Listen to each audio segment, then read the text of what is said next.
Hello and welcome to Wisdom Bites. Hope you're well. Thank you once again for joining us. Very much appreciated.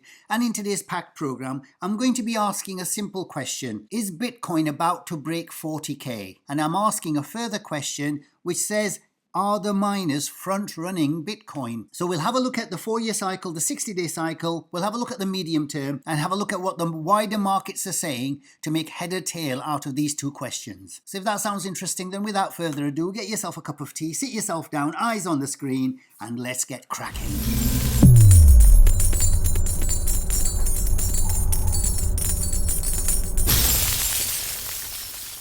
But before I begin, the usual polite reminder, please remember everything in my videos is just for educational purposes, so please always do your wider research before you make any investment decisions or any swing trade decisions. Okay, so we're already on the 4-year cycle chart, and we can see that quite clearly we are going exactly in the same direction and creating the similar type of cycle currently here, which we have created in the past, in the previous 3 cycles over here.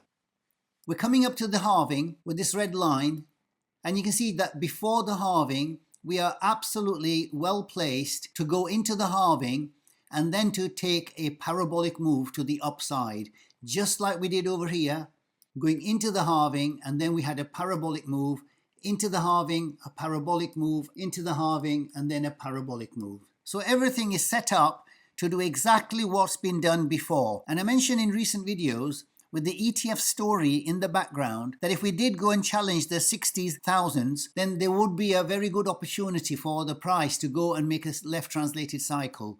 But as it's happened, we've got a sell the news event, and we've come down from 49,000 all the way down to 40,000. So we should really, with a higher probability now, be making our way on the slower basis, just like the previous cycles, to top out at the end of 2025, rather than at the end of 2024. So this is where it's now coming back to. It's increasing the likelihood of a right translated cycle, just like the previous 3 cycles. And the thing I want to really focus on this 4-year cycle is this current monthly candle. It gives a lot of cause for concern. So this is a candle that's giving a little bit of a concern simply because it is at a top of a trend, it's leaving a long wick at the top, and we've still got around about 9 more days to go, so it can morph into anything at the moment. But certainly we need to be aware of it, that if we end up with a very small body at the bottom, i.e. the price just going back up a little bit more, to leave a very small little body there, that is usually a bearish trend reversal candle.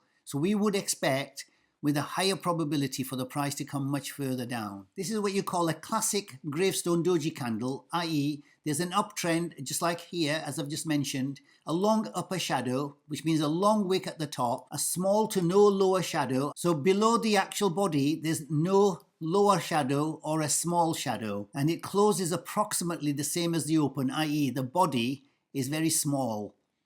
So these are the 4 characteristics of a gravestone doji candle, and this is what normally follows afterwards. So if we do end the month with a gravestone doji candle here, and we haven't broken the 40,000 by that point, then the chances are, the increasing likelihood would be for a break of that 40,000 to come to lower levels, and we'll have a look at those levels a little bit later on. So as far as the 4-year cycle is concerned, we're following exactly the same trajectory that we followed in all of the previous cycles. So we're right on track to get into the halving with a parabolic move to the upside. And if we have a look at the wider market, starting off with the SPX, as I mentioned in last week's video, we're coming up to this neckline here. And on Friday, we actually broke out from this neckline.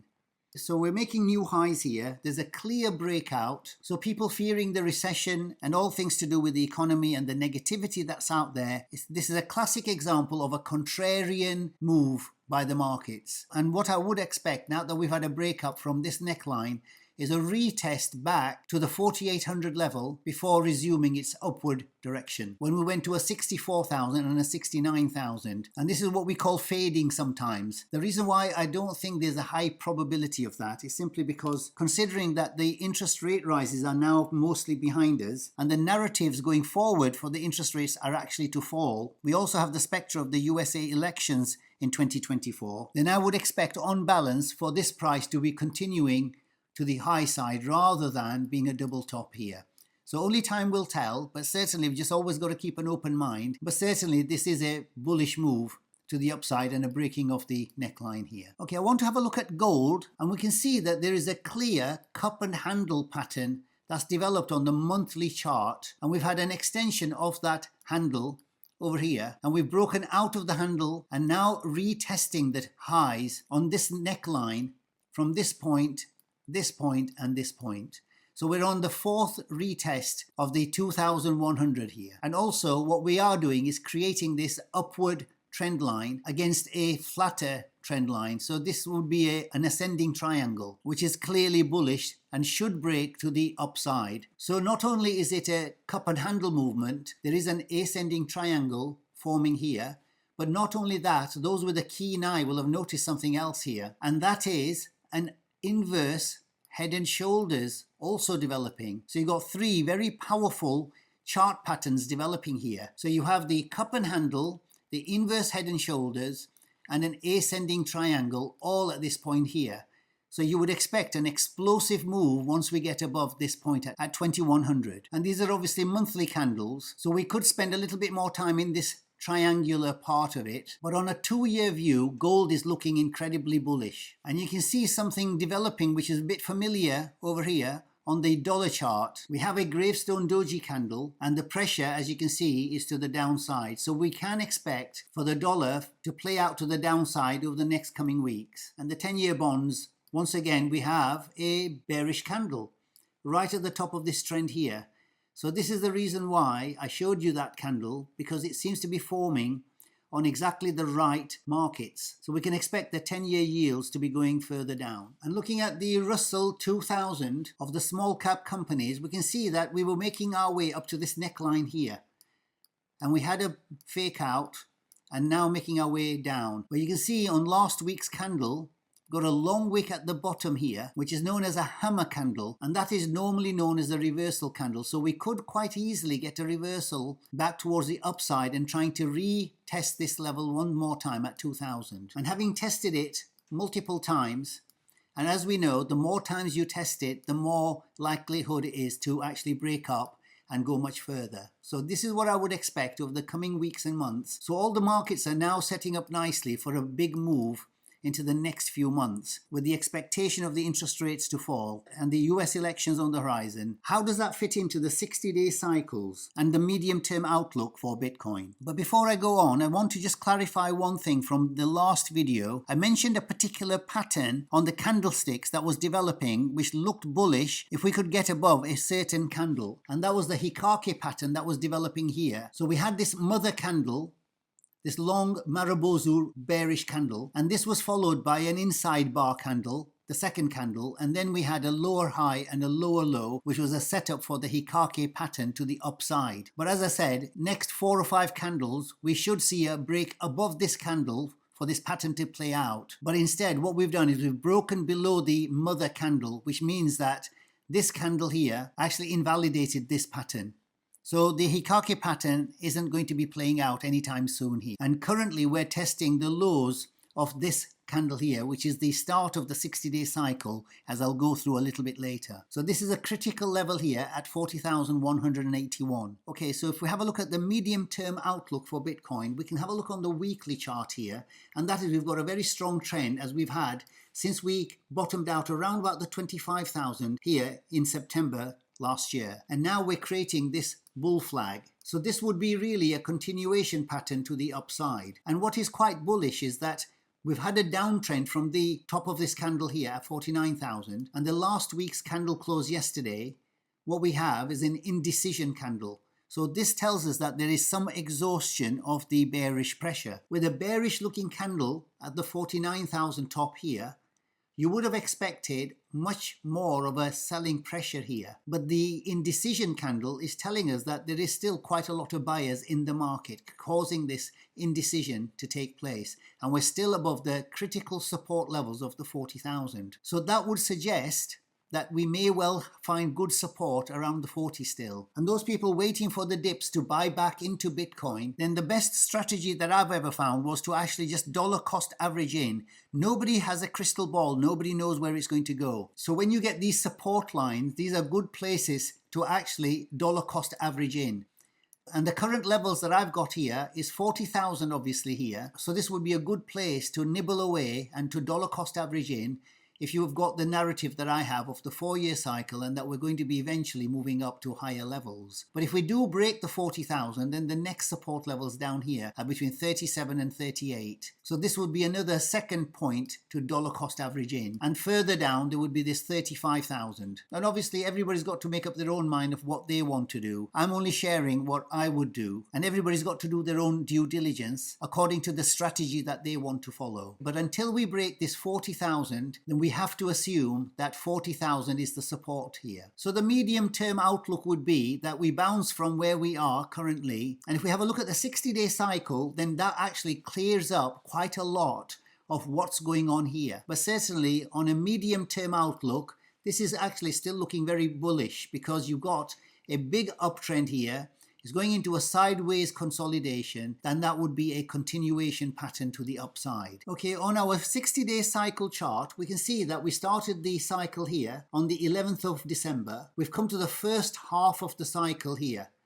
And we're now waiting for the second half of the cycle into the 60-day cycle low at this point. So we'll have to just see how this plays out. We now have confirmation that this was at 49,000, a sell the news event. And it's brought the price all the way back to retest the start of the cycle here. So this candle at 40,181, we've come down 3 times on the daily chart here to come and retest that. And currently we're at 40,700, having been as low as 40,300. So you would normally expect from the start of the cycle here for a run up into the mid-cycle and have some sort of a correction into the mid-cycle low. And this one seems to have been a much bigger correction than you would anticipate if you were expecting the price to go much higher. So this is telling us a clue here that it's unlikely within this 60-day cycle period, this price is unlikely to make new highs above the 49,000. So it looks like we're going to be consolidating a lot more over the coming weeks. And we had this doji candle here one more time with a long wick at the top, giving us the bearish pressure, which has actually pushed the price to these low levels here to retest the cycle low. Now, usually in a 60-day cycle, in a bull market, it's unusual to come and make a right translated cycle and then to come back and retest the cycle start, because it's telling us that there's too much bearish pressure bearing down on the price. And this is why it would seem highly unlikely for it to go back up above the 49,000. But I'm going to have a look at both the bullish and the bearish scenario of how this could well play out. So we're currently at 40,700 as I'm doing this video. If we're going to get a bounce, the likelihood is, even for a bearish case scenario, is that we come back up to these levels here around about the 43, 44, get a rejection into the 60-day cycle low here, and break through and come back down to these 37, 38,000, creating a low down here for the new cycle to begin. So that's what really is a bearish case scenario, unless we break currently where we are, go and test the 37,000 and then break through further into the 60-day cycle low here, down to the 35,000 mark. Depending on if and where this breaks at 40,000, if we break currently now, then the 32 and 35 become on the table.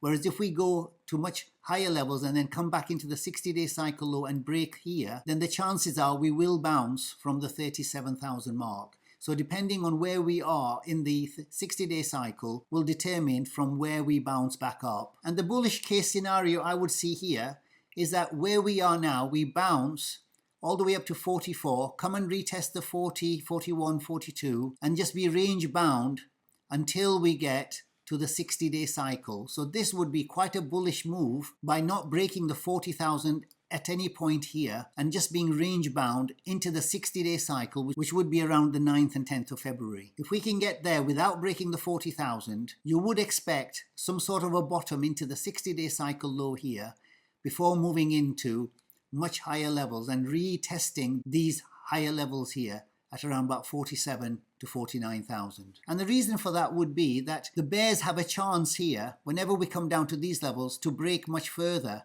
And if they fail to do that, that is a signal that the selling pressure has been exhausted. And that would then be a trigger for the bulls to move in and to create much higher prices. So a consolidation is what I'm looking for over the next coming weeks for a bullish move to the upside. And looking at the Bitcoin miners who look as though they've been front running the Bitcoin price, the bullish case may well be the one that's playing out by looking at the Bitcoin miners. Because if you look at this candle here, this was on the 11th of January. And up to this point, you can see that from the end of December, Bitcoin was actually making higher highs and reaching new highs all the way along from the end of December to the 11th of January where this topped out. But if you look at the Bitcoin miners from the end of December, this is the 27th of December candle. So from the end of December, while Bitcoin was going up, the Bitcoin miners were giving us a different scenario here. They were coming much lower down. And so far, and I'm giving the example of Marathon Digital Holdings, the one with the biggest market cap, this one is down up to the Friday close of around about 50%. And what's interesting is that most of the Bitcoin miners on Friday printed a reversal pattern here of the candle. And this is obviously a hammer candle. So does this mean that with the Bitcoin miners, we may well be reversing to the upside here?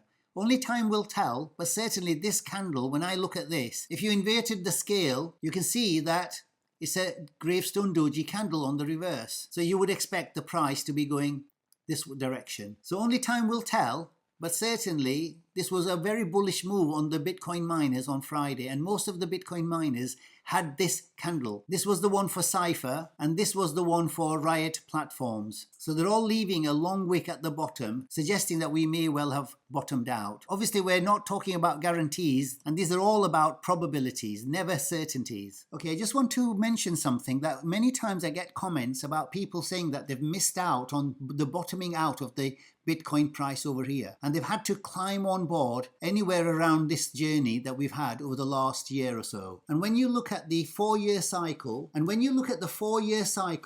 you can see quite clearly when you zoom out that the larger part of this move on the 4-year cycle from here at 15,400 and the destination that we've got mapped out, that can be anywhere here. No one really knows where the end of this bull market is going to reach. But what we do know is that if we follow the 4-year cycle, which we've done in the last 3 cycles over the last 15 years, then we've got the biggest move to come yet after this red line here, the halving. So those people who really feel bad that they didn't get in at the bottom end here and who feel that these are very high prices, I just want to reassure people that if we follow the 4-year cycle like we've done over the last 15 years, then you still have quite a large part of the move to go. And if that is not enough for you, and we're going into this halving here, then you have another opportunity, because the Bitcoin miners historically have had a leverage play, i.e. they have a super boost with their share price in relation to the Bitcoin price. So in order to just give you a little comparison of the Bitcoin price, if you think that this move here isn't going to be enough for you, and we're coming to the halving, so we're on the right side of the halving to catch this big move after the halving. So if you look at the last cycle, from the halving to the top at 69,000, Bitcoin went up by around about 7x. And if you look at any of the Bitcoin miners which were around at that time, for instance, Marathon Digital Holdings, from the halving here, the red line, to its high of $83 here, that was well over a 200x move. And Riot Digital Holdings, if you look at the bottom from here to its top of $79, that was a 156x move. So this is the leverage play that's going on with the Bitcoin miners. So if you feel as though you've missed out, then maybe you need to do your own due diligence and do some research and find out about the Bitcoin miners. And here at Wisdom Bites, we do have a private member section which covers the Bitcoin miners in much more detail. And what we cover over there in the Bitcoin miners section is to actually have a look at the Bitcoin mining analysis, just like we do here. But on top of that, we look at the 60-day cycle with a view to doing swing trades, which we've been doing now for the last 10 months or so. And we also do the tracking of the long-term portfolio, which has grown by substantial amounts. We also have member requests for any Bitcoin miners that you want me to cover. So in essence, what we're really looking forward to with the Bitcoin miners is that the move that we got here at the last halving, which took the Marathon price from around about 50 cents all the way up to $83, with the halving coming around about here and the top of the market at the end of 2025, we would expect, as you can see, something very, very similar for it to have a leverage play all the way up. It can be absolutely anywhere here. No one knows where this is going to be, but what we do have are exit indicators that tell us with a higher degree of probability where this is going to top out. And when the signals play out, we will have a very good idea of when we are going to be topping out around this time period between mid 2025 and end of 2025. So for those people who feel they've missed out on the Bitcoin train, there is still the opportunity with the Bitcoin miners, and if they behave the way they did in the previous cycle, then certainly we have a very exciting journey ahead over the next 12 to 18 months. But obviously with the higher potential, you get the higher risk. So I would always urge you to do your due diligence before you invest in the Bitcoin miners. And if it is something that you're interested in and you want to join the private members with the Bitcoin Miners Club journey that we're on over the next 12 to 18 months, then all you have to do is click the join button here. Then for the price of a coffee per week, you can join us there and get access to all the swing trades to the current portfolio we've got running for 2024 to the end of the bull market. Okay, so we'll leave it there. I hope you found value in the video. If you did, then please don't forget to click the like button and to subscribe if you haven't already done so. If you've got any comments, questions or suggestions, leave them in the comments below. Until the next time, take care, stay safe, and I'll see you in the next video. Bye for now.